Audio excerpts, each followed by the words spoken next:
Next, sa part 18 naman tayo. Ito naman yung tuturo ko sa iyo ay ito naman ito, at ulitin ko ha.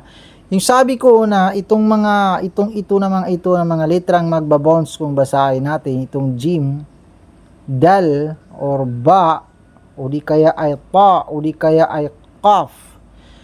Sabi ko magbabounce yan kahit na may bawi pa kung ginawa natin sukun kapag nasa last nalalagay. Pero may pero.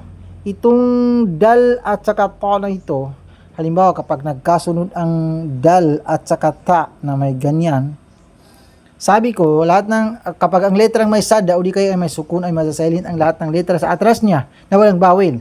Sa pagkakataong na ganito, makita mo dal na walang sukun ay magkasunod lang, hindi yan masasilent at hindi rin magbabounce. Kagaya ng wala ana abidum ma'abadtum. Ganito yan, abadtum, halimbawa dito yung mim. Yan. Abadtum. Magagamit mo itong dal, hindi siya masasilent at hindi siya magbabounce. Kaya wag mong sabihin na abadatum. Kapag ginawa mong magbabounce ay hindi mo magamit ang sad. Mga exception ito. Kung sakaling makita mo sa iba't ibang page ay alam mo na ang gagawin mo. Naintindihan mo? Oo! Naintindihan mo? Oo! Bali, ito ano man ang gagawin ko sa iyo dito ay ito na ito. Yung sabi ko na magtatagal ng nasa 4 to 5 kaharaka, yung mga sign na may mga, saan ba yun? Yung may mga ganyan na sign, saka, saan ba yun? Ito lang ako makita dito. Sa iba. Yung may mga ganyan, meron pang dito na ganun din, nasa 4 to 5 kaharaka ang tagal din. Sila rin. Yung makita mo na ganyan, yung waos sa gira, tapos meron siyang mad sa taas niya. Ganun din ang gagawin mo dyan, patagalin mo rin ang kagaya ng mga ganyan din. Pare-pareho rin sila na ganyan. Yan. Bali ito ay, tingnan mo dito sa, abay, wa ma yughni anhu maluhu idza taradda. Wa ma yughni anhu maluhu idza taradda. Yan. Estimate lang naman yan eh. Meron pang isa. Ano ba yung hanapin natin? Sandali. Itong ganito na ito. Yan, ganun din. Patagalin mo rin ng kagaya ng tagal ng mga ganyan. Na yung ganyan na nasa 4 to 5 kaharaka. Yan, ito, tingnan mo dito. Ito sa afaman yamshi mukibban ala wajhihi ahda amman yamshi sawiya. Yan.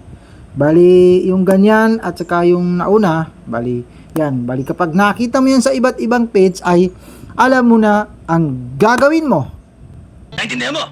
Oo! Naintindihan mo? Oo!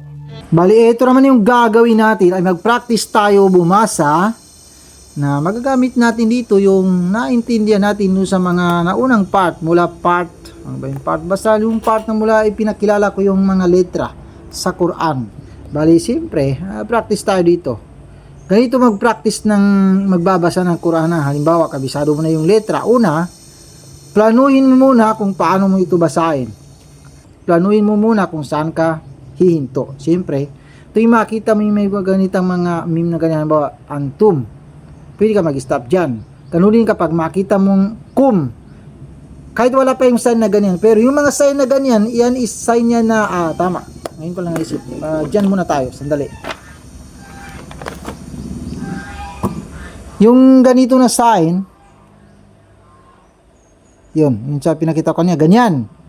At saka meron ka rin makitang ganyan. Sign. At saka yung gym na maliit. Ito yung mga sign na pwede ka mag-stop, pwede ka dumiretso. Ito, gym na ito, kapag nagbabasa ka, meron ka makita ganyan, pwede ka mag-stop, pwede kang dumiretso. Pero itong dalawa na ito ay may pero.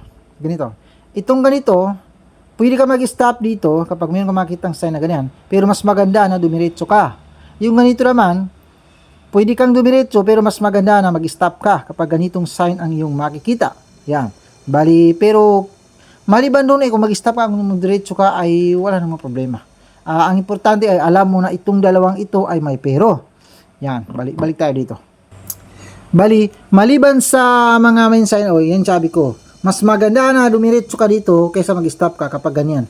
pero wala tayong makikitang sign na sinulat ko dito na yung cough. Ay sige lang, yung parang cough. Ay, sige lang, at least na isulat ko, na ipakita ko. Bali, maliban sa may sign na ganyan, yung gym, hanap tayo ng gym. May gym ba dito na maliit? Wala. Sige lang, at least alam mo. Bali, maliban sa mga ganito, kahit wala pang ganyan, kapag meron ka makita ng mga kum, ay pwede ka din mag-stop dyan. Lalo na yung mga ganito, meron nga ganyan eh. Yan, yung may kum at saka hum, meron ka makitang hum, halimbawa ang pusa hum. Mga ganun, pwede ka rin mag-stop sa mga ganun. Mga ganito, oh. Ano ba yun? Wajawajnahum. Wajawajnahum. Mga ganyan, no? Yan. Bima atahum rabbuhum. Pwede ka rin mag-stop sa mga makita mga hum, kum, at iba pa. Yung basta meron ka makitang itong ganito, meron ka makitang wow sa second to the last na walang bawi. Kahit wala pa yung ganito.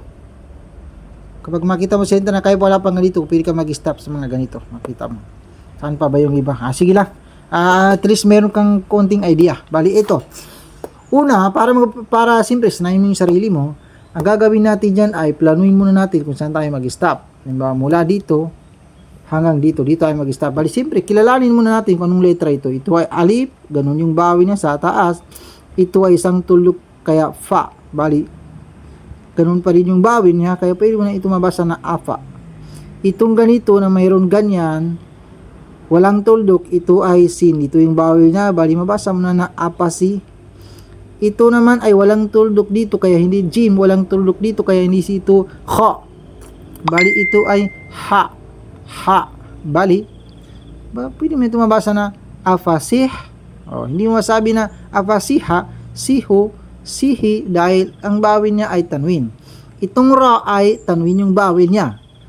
Yung letrang binangga niya ay wala doon sa exception na sabi ko. Kaya magtatapos siya sa letrang nun. Kaya afasihrun. Ito ay ha. Mapapatagal mo ng konti kasi may alif po sa gira. Kaya afasihrun. Afasihrun ha. Dha.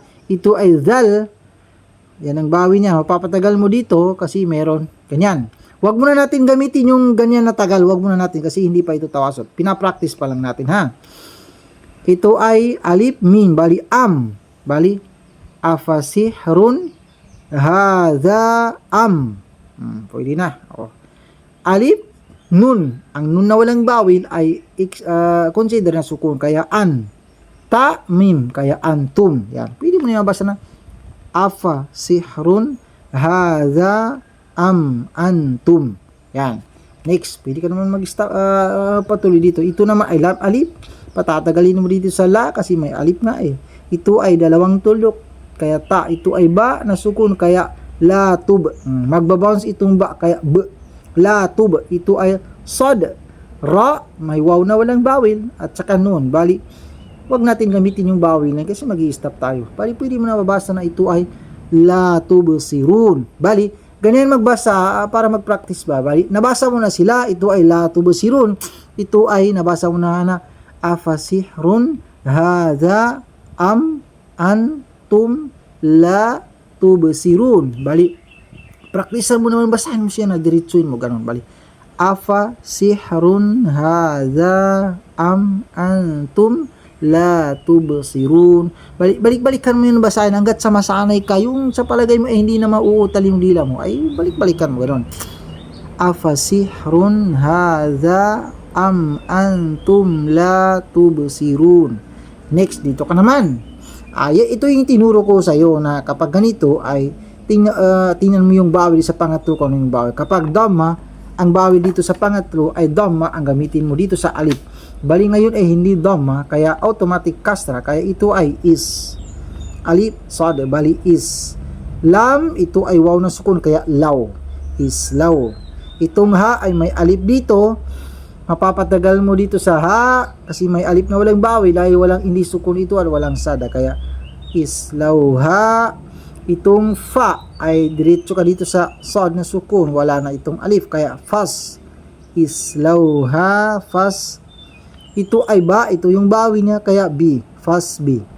Itong ra Mapapatagal dito sa ru kasi may wow dito. Yung mga ganyan ay iwan mo na yan. Wala na yan.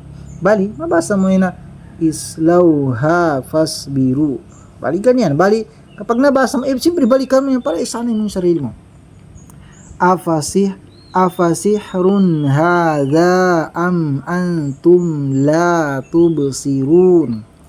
Islauha fasbiru. Bali, ganyan. Huwag natin patagalin para hindi ka mahirapan. Bali, ito, basahin mo itong sumunod sa kanya. Ito, sige nga, mula dito hanggang dito sa may com. Sige nga, i-post mo lang ito kasi bibilang ako ng 5, 4, 3, 2, 1. Ito ay aula tasbiru sawaun alaikum. Aula tasbiru sawaun alaikum.